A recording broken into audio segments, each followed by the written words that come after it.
L'histoire de l'Anatolie, région située entre l'Europe et l'Asie et correspondant à la Turquie moderne, est marquée par le développement de civilisations complexes dès le 3e millénaire avant notre ère. Parmi elles, le peuple hittite et leur empire, qui a prospéré entre le 7e et le 8e siècle avant Chaucé, occupe une place centrale. Mais avant l'émergence des Hittites, d'autres cultures anatoliennes ont laissé des traces significatives, contribuant à un panorama historique riche et complexe. Les premières civilisations anatoliennes, l'Anatolie a été habitée dès le néolithique, avec des sites emblématiques comme Çatalhöyük, actif entre 7500 et 5700 av.c. Cette ville proto-urbaine est caractérisée par des habitations denses, souvent sans rue, et des fresques murales représentant des animaux et des rituels symboliques.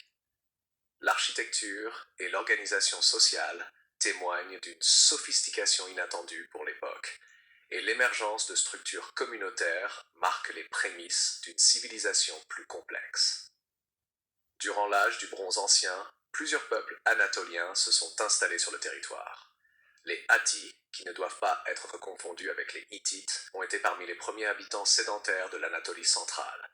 Ils pratiquaient une agriculture avancée et ont développé des villes fortifiées telles que Hattusa, qui deviendra plus tard la capitale de l'Empire hittite. La culture hittite s'est nourrie des traditions Hatti, mais aussi des influences sumériennes et babyloniennes en matière de religion et d'écriture. L'émergence des Hittites.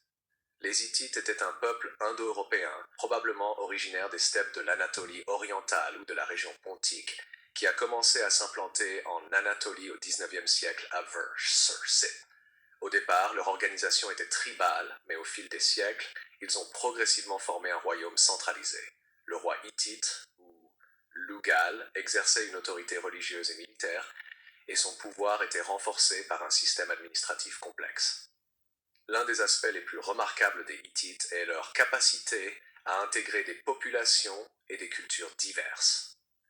Ils ont assimilé les traditions des Hatti, mais aussi celles des Luwiens et des autres peuples anatoliens, créant une culture hybride qui combinait les pratiques religieuses locales avec des influences étrangères. Cette adaptabilité a permis aux Hittites de consolider un empire vaste et cohérent. L'empire hittite et son expansion.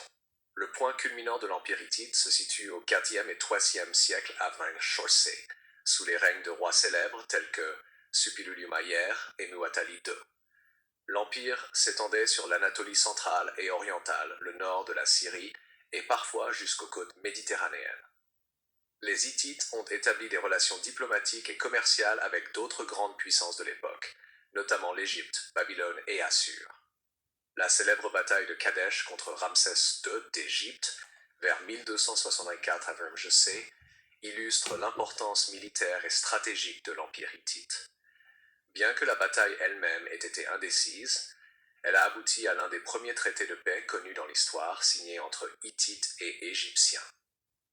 L'organisation administrative hittite reposait sur des villes fortifiées, gouvernées par des fonctionnaires royaux, et sur un réseau de routes facilitant la communication et le commerce.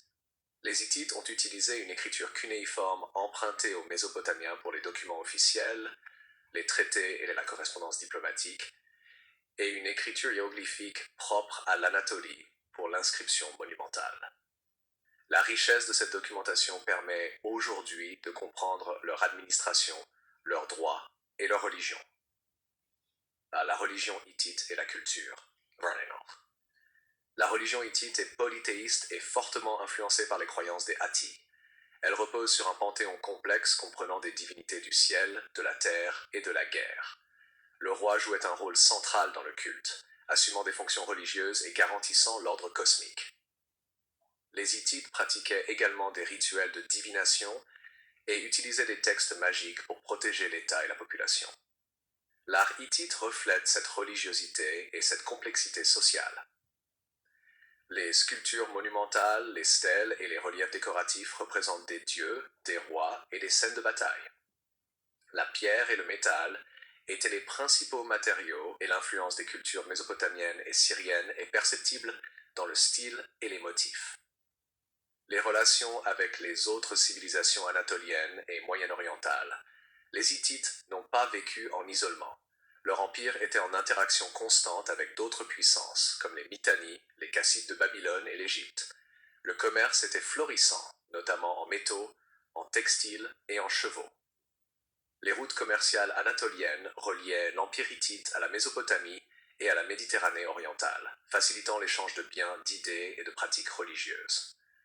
Parallèlement, d'autres cultures anatoliennes ont cohabité avec les Hittites.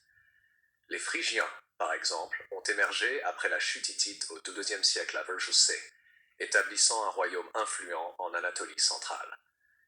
Les Luviennes, quant à eux, ont laissé un héritage linguistique et culturel durable, notamment dans l'écriture hiéroglyphique et les noms de lieux. Le déclin de l'Empire hittite. L'Empire hittite a commencé à décliner au XIIIe siècle après J.C., victime de pressions internes et externes.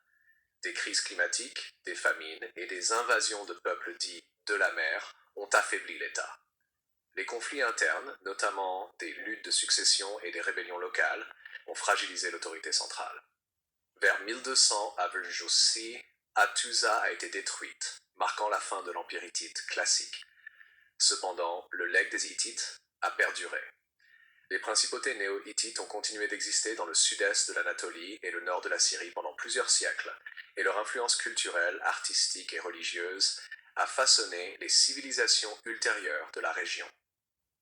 Leurs archives cunéiformes ont été cruciales pour la compréhension de l'histoire et de la diplomatie du Proche-Orient ancien. Conclusion.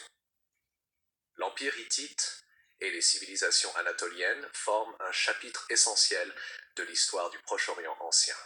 La capacité des Hittites à intégrer différentes cultures, à établir un État centralisé et à développer des relations diplomatiques sophistiquées témoigne de leur rôle stratégique dans la région. L'Anatolie, en tant que carrefour entre Orient et Occident, a vu naître des sociétés complexes, commerçantes et religieusement diversifiées, dont l'héritage continue d'influencer notre compréhension du monde antique.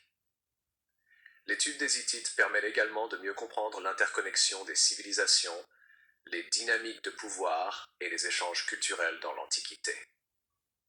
À travers l'archéologie, l'épigraphie et l'analyse des textes anciens, nous découvrons une civilisation capable d'adaptabilité, de diplomatie et de créativité, laissant une empreinte durable sur l'histoire de l'Anatolie et du Proche-Orient.